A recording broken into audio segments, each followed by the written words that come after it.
Hello and welcome to my review of the Space Marine Legion Sabre tank from Forge World. This tank will cost you £58.50 just for the hull and the four top, I say pintle mounted weapons. If you want a main weapon, you're going to have to pay an extra £14.50. If you want the three main weapon options, that will be £14.50 times 3, which is £43.50. So yes, to get this tank with the three weapon options, that's going to be a whopping £101.90. To say we need this resin kit in plastic would be a massive understatement. The downside of that wish is that it's a relatively new tank. Forge World brought this tank out, I think, towards the end of 2019, so it's only been around for about 3 years now.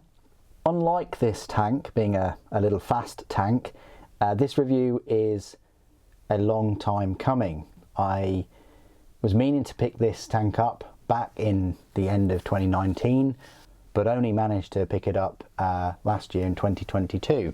And that was after quite an in-depth period of me deciding whether I should pick this tank up at all, because it's a small, fast tank. I think it suits my Dark Angels Legion specifically, and I think a couple more of these would go well with the jet bikes that they're about to release. But of course, as a reviewer and buying all of these miniatures, there was a part of me that thought, super, that's £60 for a tank and you're still going to need to buy the main weapon. It's a hard pill to swallow. Let's not beat around the bush here. This is going to cost you £73 or so just for this little tank. I think it's out of most people's price range for what you're getting. It's smaller than a Rhino. It's got a very specific use, hasn't got the best armour. It is fast, so you know, you're getting your firepower without taking up a heavy support slot, so that frees you up to buy, you know, to have more Predators and more Sicarans and Kratoses and things like that. But still, I was on the fence for a long time with this tank because I knew it was small, and I knew it was smaller than I thought it would be. And that's one of the reasons why I make these videos, to give you size comparisons, because I want to just demonstrate just how small this tank is. So thank you for everyone that's waited for so long for me to get this review out. There's a couple of parts that I haven't fully cleaned up. If you can spot them, great. But the main bulk of the tank is complete. So the structure of this video, as always, we'll have a look at the detail of this tank, and there is a lot of detail on it and a lot to talk about. Then we'll go through, I'd say, the spare parts. They're really the spare parts that you get with the hull when you buy it, and then I've got the other two weapons as well. And then I'll go through the size comparisons with you know, all the Horus Heresy tanks that I've can lay my hands on, and finally we'll go through all of its rules. So if you manage to get all the way up to this part of the review, you would have probably, if you squint really hard, you'll see that there is actually a tank in this video. It's right here. It's very small, this Sabre strike tank. I've equipped it with all of the 4 Sabre missiles. Why not? They look quite cool. I've glued them in the way that they have on their instruction guide, but not in the way that Forge World have on their web store, which is a little bit different. I haven't glued the main weapon. Why would you? And I haven't glued this pintle weapon. I'm thinking of ways to put this on. It's going to be straightforward. Just put a 1x1mm magnet in there. Even you could probably fit a 2x1, and then definitely a 1x1 in that sort of rounded holder, and then that will just magnetize onto there, no problem. Not really any need for you putting any magnets in there, and that base that will hold it very well. I just haven't got around to doing that yet. I would suggest you do that rather than just keep it wobbly, because it's not a tight fit. The main gun, again, I would suggest you do that. I'll just pull this off. I've put white tack on there to, you know, at the moment, but I will be putting a decent 2 or 3x1 magnet, and that will just go on there. I suppose you could put a couple magnets to get 2 different heights of the weapon, but you know what, there's not that much movement anyway, so just pick a kind of angle and go for it. But there is an option, there's plenty of room there to put 2 magnets to have, like, you know, one hold down sort of angle and then one firing upwards, which looks cool for the stub cannon, I guess. But yeah, the top sort of this thing that, you know, applies to the weapon, so you get the main weapon and you get this, I don't know, top of the tank to go with it. That goes in very, very tightly. It's a nice tight fit, that. But yeah, you when you buy the other weapons, you get weapon specific top parts of the tank, such as the neutron blaster, I think it is. So that can go on there. That one just slides right in. And then you've got the snub auto cannon. That one goes in quite well. So yeah, so that's those. So they're the other weapons, and they're $14.50 each. You know, for like, that's $14.50. That'll be $14.50, and so would the Volkite. Apart from that, no pun intended, but it is a very fast tank to build. You've got this one piece for the tracks and the side of the tank, and another piece there. You've got one base plate, one piece here, and just this top of the tank. These 2 exhausts are just one piece each. The missiles are one piece. You've got this pintle mounted frame, which is one, and the hatch is one. It's compatible with the Horus Heresy plastic upgrade sprue. If you wanted to use any of these parts on there, there is that option. Obviously you need a plastic Horus Heresy tank to do that, but still, this would take probably 3 times the amount of time if it was in plastic to put together. Honestly, this tank is very, very quick to put together. So if you were thinking of having, you know, 3 in a unit, or even 2, you can easily build these quite quickly.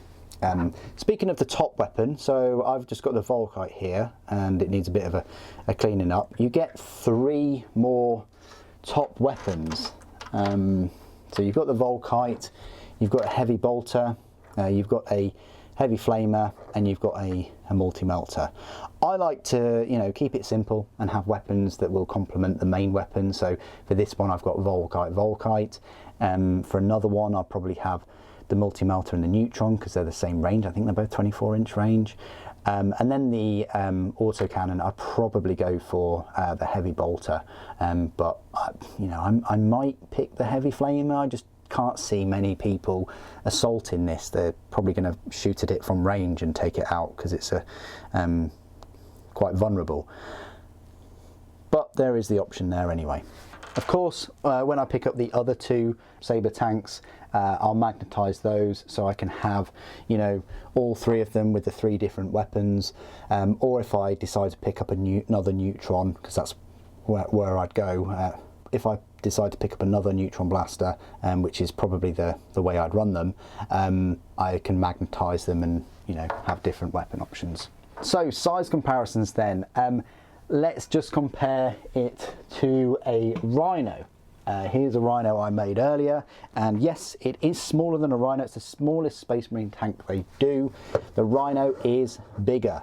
It's taller, it's slightly longer, and it is kind of the same width, because the missiles add the width, but also the exhausts add the width on the Rhino. But overall, the Rhino is larger, you know. So that's where it measures up to a Rhino. Next to a Predator, of course, it's going to be, you know, smaller, because the Predator's kind of like the Rhino chassis. If you're thinking that this was the same size as a Predator or an Arquita or something, then this just goes to show that, yeah, it's going to be your smallest Space Marine tank. So, you know, it's great that it is small because you can run them in a unit of 2 or 3, which is what I would do. I would very rarely ever run them in a unit of 1. Compared to some bigger tanks, so we've got the Sakaran here, absolutely dwarfs it. Reminds me a little bit like a Sakaran, really. You know, with the tracks and things, kind of like a mini Land Raider, mini Rhino, mini Predator. It's a number of tanks all in one. Then we've got the Land Raider, as we were just talking about those. So you can see it shares a few aspects. You know, it shares the partial covering of the tracks as the Sakaran, but it also shows some of the tracks on the top. It's a similar sort of shape with those exhausts at the back and the vents, and you know, the pintle weapons there, and you know, it just forgoes any kind of assault ramp and things for a main weapon at the front. So it's very much like a small Land Raider, but focused on the weaponry. Just because, let's just compare it to a Land Raider Spartan right here. I mean, look at that. Could almost drive the Sabre tank in there. I mean, huge tank compared to it. Could almost drive the Sabre tank into the back of a Mastodon. So a couple more size comparisons of units that you probably will find on the battlefield. Of course, you'll find a Contemptor somewhere on the battlefield, so that's where it stands up next to a Contemptor. Looks quite tiny next to just a Contemptor, and then next to a Leviathan Siege Dreadnought, very small next to one of those. Next to some Space Marines, such as some infantry, we've got the Mark III, Mark VI and Mark IV Space Marines right there. So it works very well with the Mark IIIs, I think. I think it works very well with any of those marks. And the final comparison I like to make is just with some 40k miniatures. So we've got a Space Marine, Primaris and Slimarbo, and maybe I should be changing the size comparison with Slimarbo to a new Cadia shock troop, I don't know. But yeah, a Primaris is kind of almost the same height as this Sabre, but just goes to show, look how big the Space Marine is. Standard Space Marine is next to it. So I hope all those size comparisons have helped kind of illustrate just how small this little tank is. My part of the review, where I will go through all of the rules for the Legiones Astartes Sabre strike tank. As I've mentioned a number of times throughout this review, you will find this little tank in your fast attack section, nestled in between the bikes, you know, the Outrider Squadron and the Skyhunter Squadron, you know, the Scimitar jet bike. It will cost you a paltry 80 points, and its stat line reads it's a movement of 16 inches, its ballistic skill is 4, front armor's 12, side 11, rear 10 and 3 hull points. Now let's just talk about that movement speed. So yeah, 16 inches for the movement speed. That is the same speed as a Sakaran, which are renowned for being fast, and it's 2 inches faster than a Predator. It's also coincidentally the same speed as a jet bike. Maybe they need to change the speed of jet bikes, I don't know, but either way, that's a very fast tank. Either way, it's as fast as a Sakaran, which is great. The war gear is a centerline mounted Anvilus Snob autocannon and a whole front mounted heavy bolter and smoke launchers. Special rules, Legiones Astartes. Options, a Legion Sabre strike squadron may take up to 2 additional Legion Sabres at 70 points each. That's pretty good, you know, so instead of taking 3 that would normally cost you 240 points, you're now getting 3 for 220 points, so you save an extra 20 points there. Any Legion Sabre may exchange its Anvilus Snob autocannon for one of the following: a centerline mounted neutron blaster for 20 points or a centerline mounted Volkite Saker for free. And obviously all of them can be equipped with different weapons if you so wish. Any Legion Sabre may exchange its heavy bolter for one of the following: Holt mounted multi-melter for 25 points, hull mounted Volkite Culverin for 15 points, or a hull mounted heavy flamer for free. It may also take one of the following options: a pintle mounted twin linked bolter for 5 points, a a pintle-mounted twin-linked bolter for 5 points, a pintle-mounted combi weapon for 10 points, a pintle-mounted havoc launcher for 15 points, may take searchlights for 5 points, and may take 2 hull-mounted Sabre missiles at 5 points each. They later went on to FAQ the Sabre missiles so that you can actually have 4. So it's worth looking at the FAQ for that one. Let's just talk about the main weapons that this tank has first of all. So it has this Anvilus Snob autocannon. You'll find it in the auto weapon rule table. It's a short range weapon. It's only 24 inches, but it's a strength 7, AP 4, heavy 2, sonder, rending 5+, and twin linked. So it's got some decent special rules there. Yes, it's only 2 shots, but it is a rending of 5+, and it is twin linked. You know, the effective range is still going to be 40 inches because it can move 16 inches, and then its range is 24 inches. So that's your 40 inches right there. The neutron blaster is probably one of the reasons why people will pick this, because it's the same range. It's a 24-inch range, so your effective range is still 40 inches. It's a strength 10, it's AP 1, heavy 1, concussive 3, shock pulse, sonder, gets hot.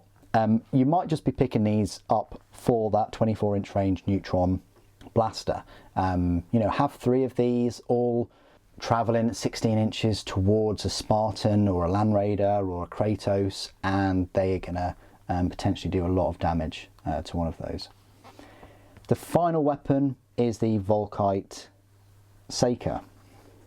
It's one of the shortest ranged Volkite weapons. It's 1 inch higher in range than both of the other 2 main weapons at 25 inches. Volkite do have these strange range measurements, but it's a strength 6, AP 5, heavy 6, deflag rate. So if you're going for like multiple shots, it might be worth going for the Volkite Seeker and the Volkite Culverin, because then you're going to be pumping out 11 shots. Interesting to say that the Volkite Culverin, the top sort of hull-mounted weapon there, is 20 inches further range than that big Volkite Seeker on the front. Yeah, it's odd, isn't it? And it's only 1 shot less. So I don't know whether that makes the Volkite Culverin overpowered or the Volkite Seeker underpowered. Personally, I think the Volkite Seeker is underpowered. And I actually think it should be a macro Seeker. But the macro Seeker is limited to, I think, Predators have the macro Seeker. And then you've got your usual weapons, such as the multi-melters, culverins, heavy flamers, and heavy bolters. I just want to say one thing about those missiles. So the Sabre missiles have their own profile. They are 36-inch range, strength 7, AP 4, heavy 1, rending 6+, 1 shot. So they are a 1 shot. They're a little bit like a hunter-killer, but they have that rending 6+. So it's up to you whether you think it's worth. So it's up to you whether you think it's worth spending the extra points, you know, to give that vehicle, you know, 4 more strength 7 shots at rending. Super. How does it compare to, say, like a Predator? As I mentioned before, it won't take up a slot in your heavy support section of your army. You can have 3 of these in 1 fast attack. It's faster than a Predator, same ballistic skills, same number of hull points, believe it or not, and the armour is only 1 less on the front and the side. Less armed, less armoured, shorter range weaponry, but it is faster. And cheaper as well. Points cost, that is. What do you guys think of the Sabre tank? Please do put your thoughts and opinions down in the comments below. It'd be great to hear from you. Thank you ever so much for joining me today. Thank you for watching. The Emperor protects.